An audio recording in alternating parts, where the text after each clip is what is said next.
When 6 Navy SEALs walked into that veterans bar, saw me sitting alone in the corner, and simultaneously snapped to attention in perfect military salute, every conversation in the room died instantly. In that moment of absolute silence, I knew my quiet life was about to end. My name is Laura Chen. I'm 32 years old, and for the past 2 years, I've been trying very hard to be invisible. It was a Thursday evening in November when I pushed open the heavy wooden door of Murphy's Bar, a dive establishment 3 blocks from the naval base in San Diego. The sign outside read, "Veterans Only," in faded red letters, and the place had that distinctive smell of old beer, leather, and decades of cigarette smoke that no amount of cleaning could ever remove. I had been coming to Murphy's every Thursday for 6 months, always alone, always ordering the same thing, a whiskey, neat, and a glass of water. The bar was crowded that night, maybe 40 people, all veterans, all men, except for 2 women sitting together near the pool table. Country music played from an old jukebox in the corner. The TV above the bar showed a football game with the sound muted. I walked to my usual spot, a small table in the back corner where the light was dim, and I could sit with my back to the wall. Old habits from my military days. Always know your exits, always keep your back protected. Nobody looked at me as I walked through. Or rather, they looked and then immediately looked away, as if I were invisible, as if I didn't exist. I was used to it by now. The bartender, an older man named Jack with a gray beard and a Marine's tattoo on his forearm, barely nodded when I sat down. He knew my order. 5 minutes later, a waitress brought my whiskey and water without making eye contact. I sat there, sipping slowly, listening to the conversations around me. War stories, deployment memories, complaints about the VA, the usual veteran bar talk. Nobody spoke to me. Nobody ever did. At the table next to mine, 3 Army veterans were arguing loudly about the best rifle for desert combat. At the bar, 2 older Navy guys were laughing about something that happened in the Philippines in the 90s. Near the pool table, someone was bragging about a firefight in Fallujah. I listened to all of it and said nothing. This was my routine. Come to the bar, drink alone, listen, leave. The only social interaction I allowed myself anymore. Because talking to people meant they would ask questions. Questions about my service. Questions about what I did. Questions I didn't want to answer. So I stayed quiet, invisible, safe in my corner. I was halfway through my whiskey when I felt it. That prickling sensation on the back of my neck that comes from years of combat training. The feeling that something was about to change. The conversations around me had shifted, gotten quieter, more tense. I looked up. 6 men had just walked through the door. I recognized the posture immediately, the way they moved. Military, not just military, special operations, Navy SEALs. They were all in civilian clothes, jeans and t-shirts. But it didn't matter. You could always tell. The way they scanned the room as they entered. The way they positioned themselves with clear sight lines to all exits. The quiet confidence that came from being among the most elite warriors in the world. They were laughing about something, relaxed, probably coming off a training exercise. The tallest one, a black man with close-cropped hair and shoulders like a linebacker, was telling a story that had the others grinning. I looked back down at my whiskey, hoping they wouldn't notice me. But I should have known better. The laughter stopped. Suddenly. Completely. The silence spread through the bar like a wave. Conversations died mid-sentence. The pool game stopped. Even the bartender paused while pouring a beer. I kept my eyes on my whiskey, but I could feel it. All 6 of them were looking directly at me. My heart started to pound. No. Please, no. Not here. Not now. I heard boots on the wooden floor, slow, deliberate steps, all 6 of them moving in perfect synchronization. Don't look up. Don't acknowledge them. Maybe they'll move on. But they didn't move on. The footsteps stopped. I could sense them standing around my table, forming a semicircle. The entire bar was watching now. 40 veterans, all staring at my corner, all wondering what the hell was happening. I slowly raised my eyes. All 6 Navy SEALs stood in a perfect line, 3 feet from my table. Their faces were serious now, all traces of laughter gone. And then, in one fluid motion, they came to attention. Back straight, arms at their sides, eyes forward. And they saluted. Not a casual salute. A formal, crisp, respectful military salute held with absolute precision. My throat went tight. My hands started to shake slightly. I gripped my whiskey glass harder to hide it. The tall one I had noticed first spoke, his voice carrying across the silent bar. Commander Chen. I closed my eyes briefly. That title, that name. I hadn't heard it in 2 years. I'm not a commander anymore, I said quietly. Just Laura. The tall SEAL didn't lower his salute. With respect, ma'am, you'll always be commander to us. Behind them, I could hear confused whispers spreading through the bar. Who is she? Commander? She doesn't look old enough to have been a commander. What's going on? One of the other SEALs, a younger guy with red hair and freckles, stepped forward slightly. His voice cracked with emotion. Ma'am, we didn't know you were in San Diego. If we had known. I held up one hand, stopping him. It's fine. I come here to be left alone. The tall SEAL finally lowered his salute, and the others followed. But none of them moved away. Ma'am, he said gently, you shouldn't be sitting alone. Not you. Never you. I should go, I said, starting to stand up. Please don't, another one said quickly. A Hispanic man with a scar running down his left cheek. Please, Commander, just let us buy you a drink. That's all we're asking. I looked at their faces, really looked at them for the first time, and I saw it.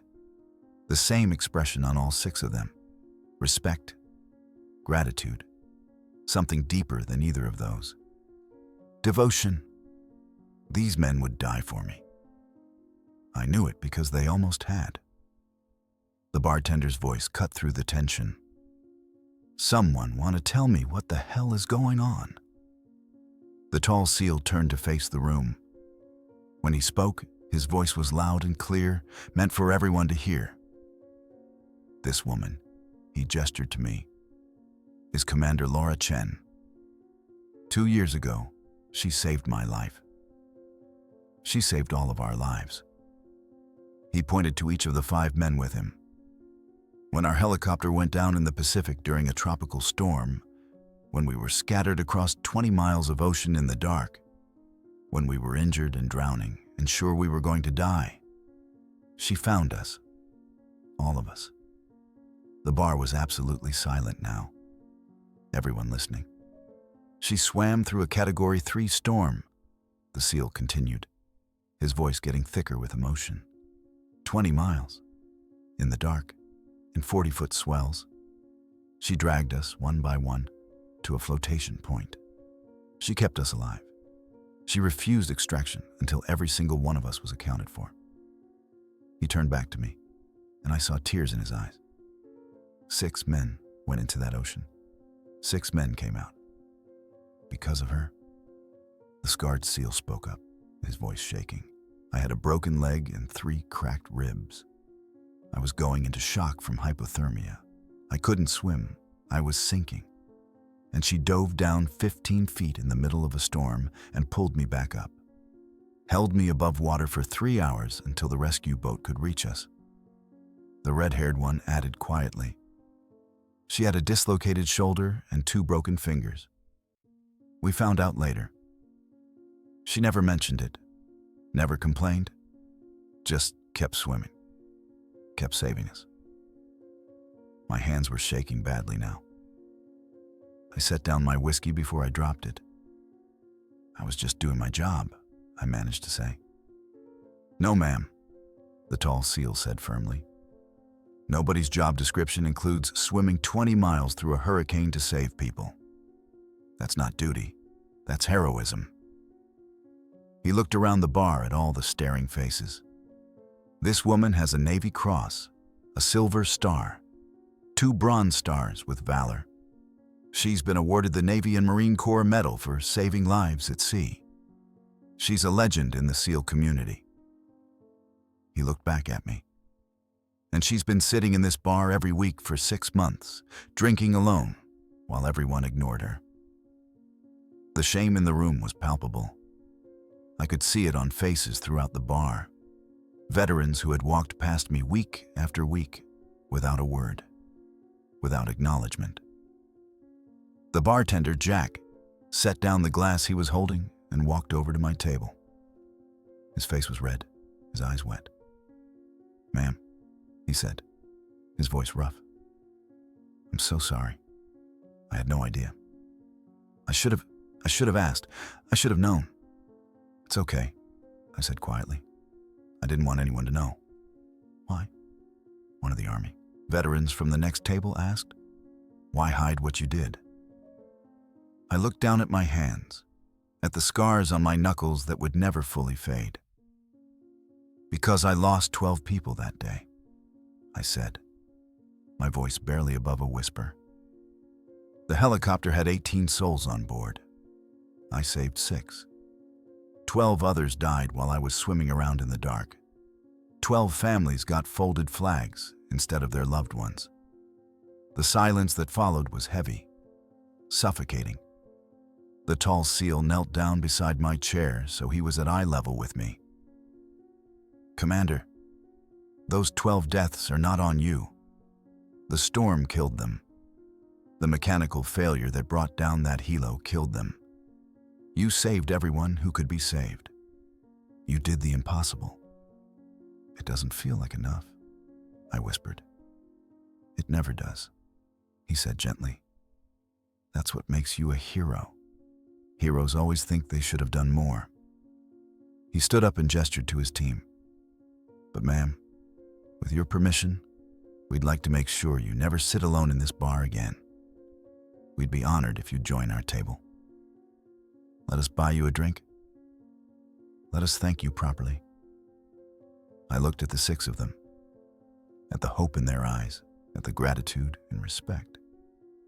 And I thought about the 2 years I had spent isolating myself, hiding, convincing myself I didn't deserve companionship or recognition.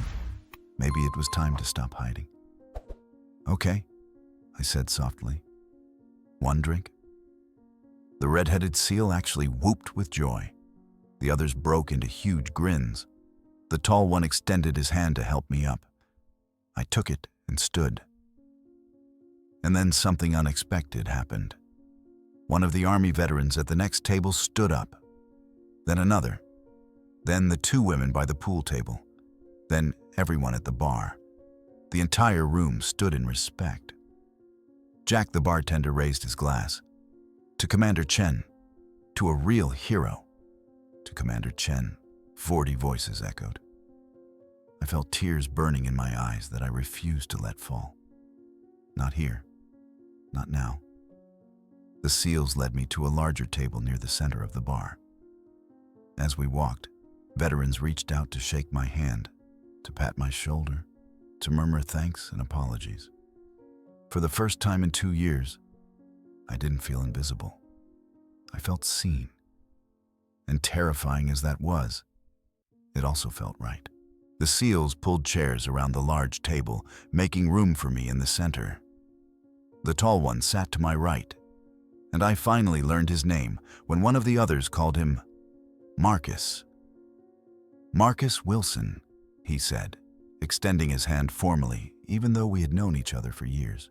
"Team leader, though I'm sure you remember that, ma'am." "I remember," I said, shaking his hand. The red-headed one sat across from me. "Danny Morrison, ma'am." I was the one with the broken leg. The scarred Hispanic man settled into the chair to my left. "Miguel Santos. You probably don't remember me screaming like a baby when you reset my dislocated shoulder in the middle of the ocean." "I remember," I said quietly. "You didn't scream. You bit down on your vest strap and didn't make a sound." Miguel's eyes went wide. "You remember that. I remember everything about that night." The other three introduced themselves. Chen Park, no relation despite the shared last name. James Tucker, the youngest of the group at 24. And David Richardson, who had been the helicopter crew chief before the crash. Jack appeared with a tray of beers and my whiskey, refreshed. "On the house," he said gruffly. "All of it. For as long as you're here." "Thank you," I said. As Jack walked away, I noticed the rest of the bar had returned to their activities. But the atmosphere had changed. People kept glancing over at our table. The conversations were quieter, more respectful. Marcus took a long drink of his beer, then set it down and looked at me seriously. "Ma'am, I need to ask. Why San Diego? Last we heard, you were stationed at Norfolk." "I was," I said. "I requested transfer after I got out of the hospital." "You were in the hospital?" Danny asked, concerned. "For how long?" "3 weeks," I said. "Pneumonia from the hypothermia, infection in my shoulder, nerve damage in my hands." I held up my right hand, flexing the fingers slowly. They moved, but not quite right. Not like they used to. Can't hold a pistol steady anymore. Failed my firearms requalification. That's when I knew it was time to retire. "Ma'am, you retired?" Miguel's face showed shock. "You were on track for captain. Everyone knew it." I shrugged. Couldn't do my job anymore. And I couldn't command from behind a desk. So I took medical retirement and moved somewhere nobody knew me. "But why hide?" Marcus asked gently. "Why not tell people what you did?" I took a drink of whiskey, feeling the burn, gathering my thoughts. "You want to know the truth? The real truth?" They all nodded. "Because when I close my eyes, I don't see the 6 of you alive. I see the 12 who died. I see their faces. I hear their voices from before the crash, laughing and joking. And then I see the empty ocean where they disappeared." My voice was shaking now, but I forced myself to continue. "I see Petty Officer Rodriguez, who was sitting next to me. The impact threw him out of the helicopter, and I never saw him surface. I see Lieutenant Matthews, who was trapped in the wreckage when it went down. I see—" "Laura," Marcus interrupted gently, "you can't carry that." "But I do," I said. "Every single day I carry it. And when people thank me, when they call me a hero, all I can think is that I failed. 12 families buried empty coffins or scattered ashes at sea because I wasn't fast enough, wasn't strong enough, wasn't good enough." The table was silent for a long moment. Then David Richardson, the former crew chief, spoke up. His voice was rough, emotional. "Ma'am, I need to tell you something. Something I've never told anyone outside of therapy." "Go ahead," I said. "When the helicopter went down, I was conscious. I saw the whole thing. The tail rotor failed first. We went into a spin. The pilot tried to auto-rotate, but we were too low, too fast. We hit the water at over 60 knots. He paused, his hands clenching his beer bottle. The impact was like hitting concrete. I saw Rodriguez go through the open door. I saw Matthews crushed when the cargo shifted. I saw 3 others knocked unconscious instantly. The bird filled with water in seconds. I tried to help them, tried to pull Matthews free, but the wreckage was sinking too fast. Tears were streaming down his face now. barely made it out myself. Came up gasping, disoriented, in 12-foot swells. I couldn't see anyone. Couldn't hear anything over the storm. I was sure I was going to die alone in the dark. He looked at me directly. And then I heard your voice, calling out names, calling for survivors. You sounded so calm, so in control, like you were conducting a routine drill instead of swimming through hell. That voice kept me alive, ma'am. Kept me from giving up. Miguel nodded. Same for me. I had swallowed so much seawater I was throwing up, couldn't breathe right. Broken ribs made every breath agony. I was ready to just let go, sink down and let it be over. He smiled slightly. Then you appeared out of nowhere like some kind of guardian angel. Grabbed me by the vest, told me in that commander voice that I was not allowed to die on your watch. I actually laughed. Here we are in the middle of a hurricane, both of us probably dying, and you're giving me orders. That's what saved me, ma'am. Your refusal to accept that we might not make it. Danny leaned forward. I need to tell you my part of the story. The part you don't know. I looked at him curiously. When you found me, my leg was completely shattered. Compound fracture, bone sticking out. I was in shock, barely conscious. You inflated my vest, tied me to a piece of debris, and told me to hold on. Then you disappeared back into the dark. He took a shaky breath. I thought you had abandoned me, left me there to save someone else. I was terrified, alone, in more pain than I'd ever felt. But 20 minutes later, you came back, towing Chen Park, who was unconscious. You had somehow found him in the dark, revived him, and brought him to me. Danny's voice broke. You put us together so we could keep each other awake. Then you left again, and came back with Marcus. Then Miguel, then Tucker, then David. One by one, you found all of us scattered across 20 miles of ocean and brought us together. Marcus took over the story. What people don't understand is how impossible that was. It was 2 a.m, zero visibility, 40-foot waves, lightning everywhere. The water was 68 degrees, cold enough for hypothermia. You had no equipment, no radio, no lights. He shook his head in amazement. You navigated by counting waves and timing lightning flashes. You estimated drift patterns in your head. You swam against currents that would have exhausted an Olympic athlete. For 6 hours straight. It was 8 hours, I corrected quietly. Took me 2 hours to find everyone. 6 more to keep us all together and alive until the Coast Guard arrived. 8 hours, Marcus repeated, in conditions that would kill most people in 1 hour. Chen Park, who had been quiet until now, spoke up. Ma'am, I was unconscious when you found me. I had hit my head during the crash, was face down in the water, drowning. You dove down, pulled me up, gave me rescue breathing while treading water in a storm. You brought me back from the dead. He wiped his eyes. I woke up on the rescue boat. They told me I had been clinically dead for almost 3 minutes. You personally performed CPR on me while swimming, while keeping the rest of the team together, while dealing with your own injuries. That's not human, ma'am. That's superhuman. I wasn't superhuman, I said firmly. I was terrified. Every second of those 8 hours, I was sure we were all going to die. I was making it up as I went along, hoping something would work. But it did work, Marcus said. Against all odds, against all logic, you saved us. 6 men who should be dead are sitting here drinking beer because you refused to give up. What about the 12? I asked, my voice hard. What about the ones I didn't save? Marcus looked me in the eyes. Ma'am, I read the accident report.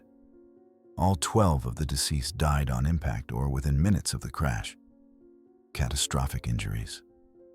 They were gone before you could have reached them. The medical examiner confirmed it. There was nothing you could have done. I had read the same report. I knew it was true. But knowing it and accepting it were different things. The guilt doesn't care about facts, I said quietly.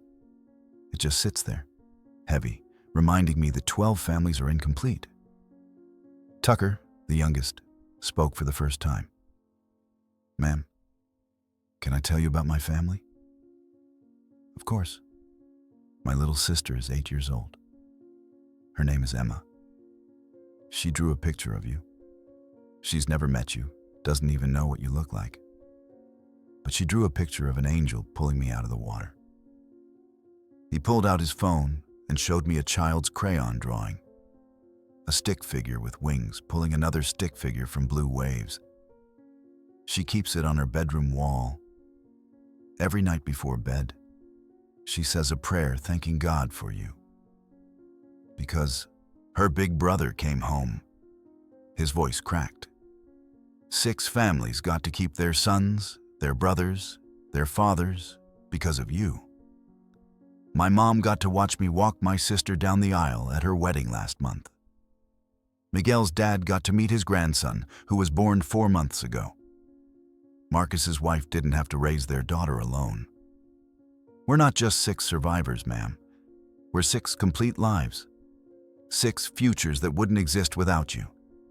6 families that are whole instead of broken. Danny nodded. And ma'am, we've all stayed in touch with some of the families of the 12 who died.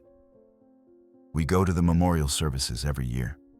We've told them about you, about what you did, about how hard you tried to save everyone. He pulled out his phone and showed me a photograph. It was a memorial stone with 12 names engraved on it. This is at Arlington. The families had it installed last year. At the bottom, there's an inscription. Want to know what it says? I nodded, not trusting my voice. Danny read from his phone. 12 heroes fell. 6 heroes survived. 1 hero saved them all. May we honor the fallen by celebrating the saved. I felt tears finally break free, running down my cheeks. I couldn't stop them anymore. The families wanted to meet you, Miguel said gently. They wanted to thank you for trying, for not giving up, for bringing home the 6 you could save. But you disappeared. We tried to find you, tried to reach out, but you had vanished. I wiped my eyes roughly. I couldn't face them. How do you look someone in the eye and say, I'm sorry I couldn't save your son, your husband, your brother? You look them in the eye, Marcus said firmly, and you say, I tried. I gave everything I had. I would have died myself rather than leave anyone behind. Because that's the truth, ma'am. We all know it. You swam until your body was shutting down. You didn't stop until you physically couldn't continue. The Coast Guard said you were hypothermic and delirious when they pulled you onto the rescue boat. You had pushed yourself beyond human limits. David added quietly. They also said you kept asking if everyone was accounted for, over and over, even as you were losing consciousness. Your last words before you passed out were, did we get all 6? I remembered that moment. The rescue boat, the blankets, the overwhelming relief mixed with crushing grief. I remember, I whispered. Marcus reached over and took my hand. Laura, you need to forgive yourself. You need to accept that you did everything possible. More than possible. You performed a miracle that night. And you need to let people honor that. I don't feel like I deserve honor. That's exactly why you do, he said simply. Real heroes never think they deserve recognition. That's what makes them heroes. The bar around us had gotten quieter. I realized people were listening again, though trying to be discreet about it. Marcus stood up and raised his beer. A toast, he announced loudly, to the 12 who fell. May they rest in peace. May their families find comfort. May their sacrifice never be forgotten. To the 12, everyone in the bar echoed, standing. Then Marcus continued. And to Commander Laura Chen, who gave everything to save everyone she could, who refused to abandon her team, who showed us what courage really means. He looked at me with absolute sincerity. You're our hero, ma'am. You'll always be our hero, and we will never let you sit alone again. To Commander Chen, the bar roared. I stood shakily, overwhelmed by the moment, by the acceptance, by the release of 2 years of carrying guilt alone. To the 12, I said, my voice breaking. And to the 6 who survived, you all make it worth it. Every day, you make it worth it. We drank together, the bar united in that moment of remembrance and gratitude. And for the first time since that terrible night 2 years ago, I felt the weight on my chest lighten just a little. Maybe Marcus was right. Maybe it was time to forgive myself. Maybe it was time to come home. The night continued, but the atmosphere had fundamentally changed. What started as my isolated corner of silence had transformed into something I hadn't experienced in 2 years. Belonging. Marcus ordered another round, and this time other veterans from around the bar sent drinks to our table as well. A silent gesture of respect, of apology for the months of ignoring me. Jack the bartender approached with a tray of shots. "Whiskey, neat," he said, setting them down. "Best we've got." "From the house, with my deepest respect, Commander." "Thank you, Jack." He hesitated, then spoke quietly, so only our table could hear. "My son was Marine Corps. Lost him in Helmand Province 8 years ago.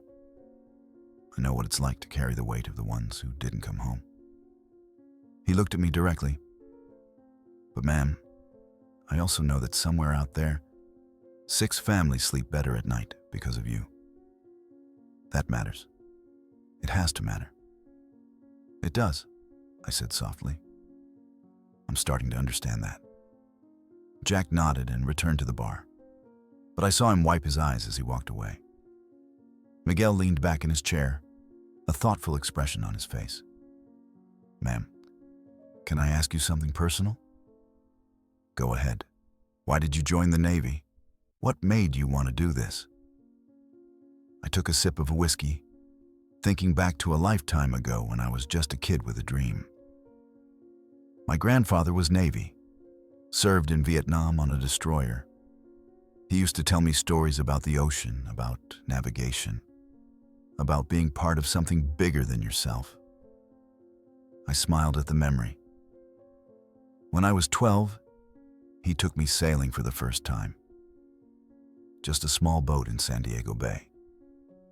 And I remember looking out at the horizon, at all that endless water, and feeling like I had found where I belonged. Danny nodded. "I get that.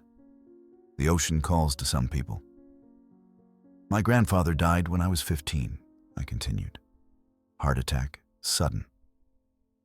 At his funeral, they did a burial at sea. I watched them commit his ashes to the Pacific, and I made a decision right there. I was going to serve. I was going to protect the ocean he loved, protect the sailors who sailed it." "That's beautiful," Chen Park said. "I joined at 18, I said. Went through OCS, specialized in search and rescue operations. Spent 12 years learning everything I could about ocean survival, navigation, rescue techniques. I looked down at my scarred hands. I trained for that night, my entire career. All those drills, all those exercises, all those countless hours studying drift patterns and hypothermia protocols. It was all preparation for 8 hours in hell. And it worked," Marcus said firmly. "Your training saved us." "But it couldn't save everyone," I said. "That's what haunts me. All that training, all that preparation, and I still lost 12. Tucker shook his head. "Ma'am, with respect, you're looking at it wrong. You didn't lose 12. Fate, or God, or mechanical failure, or bad luck took 12. But you saved 6. You fought death for 8 hours in the worst conditions imaginable, and you won 6 times. He leaned forward intensely. Do you know what the survival rate is for helicopter crashes at sea in storm conditions?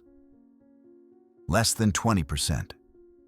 You achieved a 33% survival rate in conditions that should have killed everyone. That's not failure, ma'am. That's a statistical miracle. I had never thought about it that way. The numbers had always felt like condemnation. 12 dead, 6 alive. But Tucker was right. By every reasonable measure, we all should have died. David spoke up, his voice thoughtful. Ma'am, I've been in therapy for 2 years. PTSD from the crash. And my therapist told me something that helped. She said survivor's guilt is natural, but it's also illogical. The dead don't want us to feel guilty. They'd want us to live, to thrive, to honor their memory by making the most of the life we still have. He looked around the table. We 6. We're living for 18 people now. For ourselves and for the 12 who can't. And you, ma'am, you're living for 19. That's a heavy burden, but it's also a gift. An opportunity to make every day count. How do you do that? I asked. How do you make it count? Miguel smiled. I told you about my son, right? Born 4 months ago. Named him Luis after one of the men we lost. Luis Martinez. He was my best friend. Sat next to me on the helicopter. His eyes got distant. Every time I hold my son, every time he smiles at me, I think about Luis. About how he would have loved to be a father too. So I'm going to be the best father I can be. For my son and for Luis's memory. Danny nodded. I went back to school. Got my degree in emergency medicine. I'm a paramedic now, working on becoming a physician's assistant. Because you saved my life, and I want to spend the rest of it saving others. Chen Park added. I volunteer with a youth program teaching kids how to swim. Water safety, ocean awareness, respect for the sea. I figure if I can help kids understand the ocean, maybe I can prevent other families from losing someone the way we lost our 12. Tucker said. I got married. To a girl I had been too scared to ask out before the crash.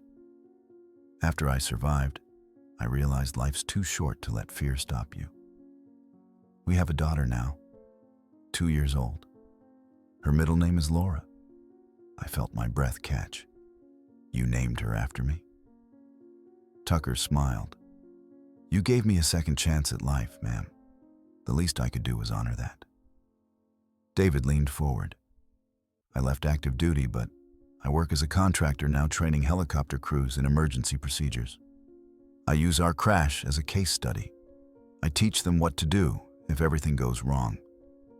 How to prepare their passengers, how to maximize survival chances. He paused. I tell them about you, about the commander who wouldn't give up, who swam through impossible conditions to save her people. I make sure every crew knows that leadership matters, that training matters, that one person with enough determination can change everything. Marcus was quiet for a moment, then spoke.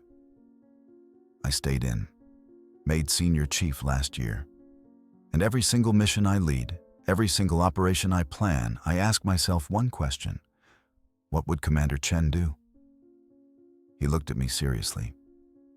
You set a standard, ma'am, a standard of excellence, of dedication, of never accepting that something is impossible.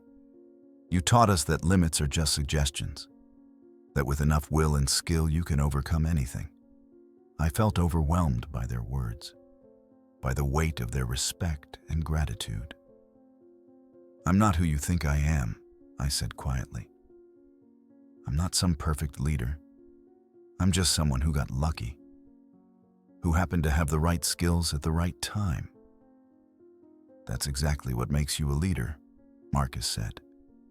You don't recognize your own greatness. You just focus on the mission, on taking care of your people. That's what real leadership is. Around us, I noticed several other veterans had pulled their chairs closer, listening to our conversation. An older man with an Air Force jacket spoke up from a nearby table. "Ma'am, if I may, I flew rescue helicopters in the first Gulf War, did hundreds of extractions. And I can tell you with absolute certainty that what you did is the most impressive rescue operation I've ever heard of." Another voice, a woman with an Army Ranger tab on her jacket. "I teach survival training at Fort Benning. I'm going to use your story in my curriculum. With your permission, of course." "You have it," I said automatically. The conversation spread. Veterans throughout the bar were sharing their own stories now, their own experiences with loss and survival, with carrying the weight of those who didn't make it home. A Marine Corps veteran approached our table, holding a worn photograph. "Ma'am, this is my brother. He died in Ramadi in 2006. IED attack. For 10 years, I drank myself nearly to death because I survived the war and he didn't." He looked at the photo with obvious pain. "But 3 years ago, I got sober, started volunteering at the VA, helping other veterans deal with PTSD and survivor's guilt. And you know what I learned?" "What?" I asked. "That guilt is just love with nowhere to go. We feel guilty because we love the ones we lost and we wish we could have saved them. But the best way to honor that love is to live well, to help others, to make sure their sacrifice meant something." He looked at me directly. "Your 12 didn't die for nothing, ma'am. They died in service to their country, doing a job they believed in. And you honored them by saving 6 others, by giving 6 families their loved ones back. That matters. It has to matter." I nodded, not trusting my voice. The Marine returned to his table, and Marcus squeezed my shoulder gently. "He's right, you know. You've been punishing yourself for 2 years, hiding away, trying to disappear. But that doesn't honor the 12. You know what would honor them?" "What?" "Living. Fully, openly, proudly. Let people know who you are. Let people learn from your experience. Turn your pain into purpose." I thought about that. About the 2 years I had spent in isolation, convinced I didn't deserve companionship or recognition. About all the times I had sat in this bar alone, invisible, carrying my burden in silence.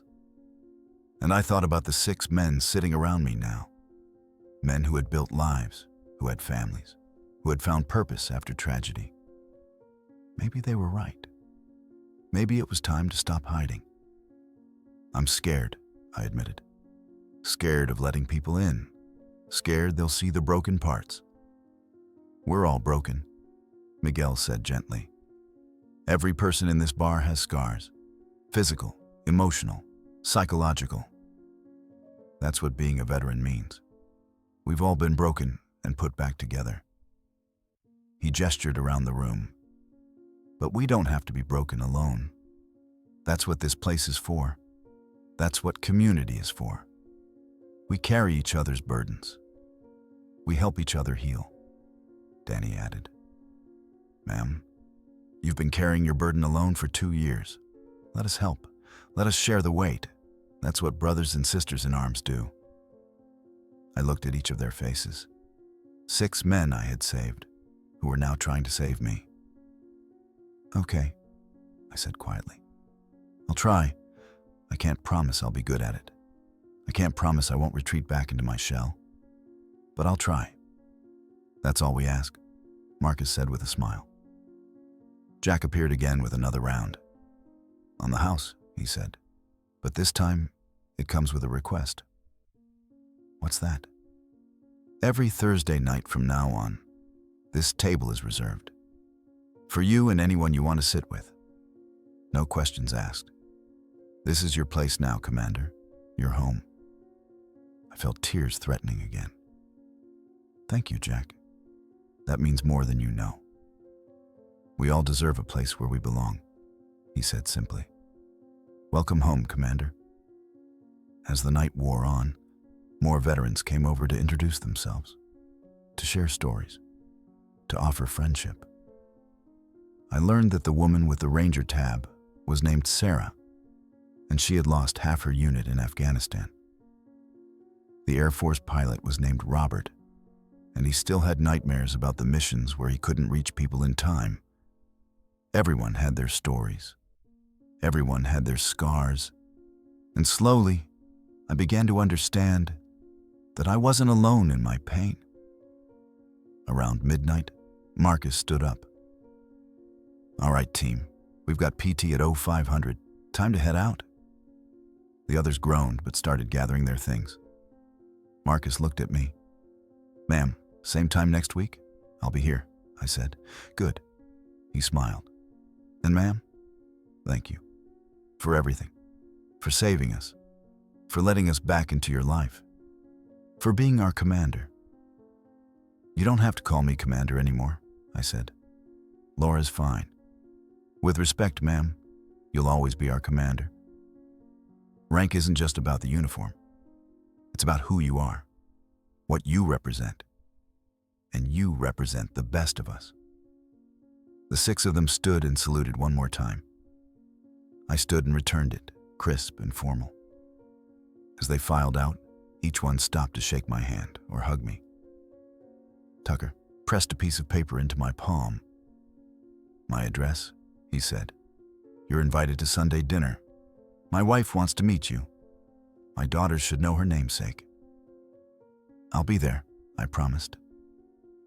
After they left, I sat back down, suddenly exhausted but also feeling lighter than I had in years. Jack came over and sat across from me. Feel better? A little, I admitted, still processing everything.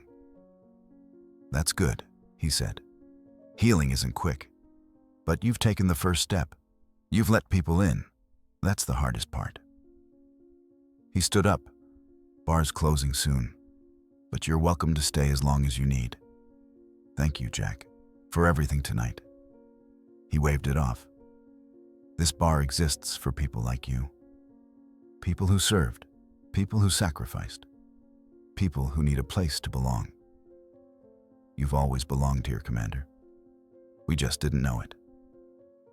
After he walked away, I sat alone at the table, no longer feeling isolated, but rather peaceful. Tomorrow, I would wake up, and the guilt would still be there. The memories of the 12 who died would still haunt me. But now, I also had something else. Hope, connection, purpose. 6 men had reminded me that I wasn't defined by my failures, but by my efforts.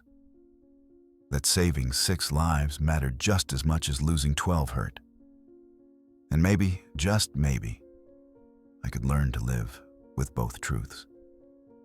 I finished my whiskey, left a generous tip for the waitress, and headed for the door. As I stepped out into the cool night air, I heard Jack call after me. See you next Thursday, Commander. I smiled. See you next Thursday, Jack. For the first time in 2 years, I actually meant it. Thursday came again. All week I thought about the bar, about Marcus and his team, about finally being seen. At 6 p.m., I walked through Murphy's door. This time, everything was different. People smiled, nodded. An older Navy vet raised his beer in salute. Commander Chen, Jack called. Your table's ready. The large table had a reserved sign, but it wasn't empty. Marcus and his team sat there with 3 strangers. Marcus stood when he saw me. Ma'am, this is my wife Patricia and our daughter Emma. The 7-year-old girl rushed forward and hugged my legs. You saved my daddy, she said. Patricia stepped forward, tears in her eyes. Commander, I've waited 2 years to thank you for bringing my husband home, for giving me my family back. She hugged me tightly.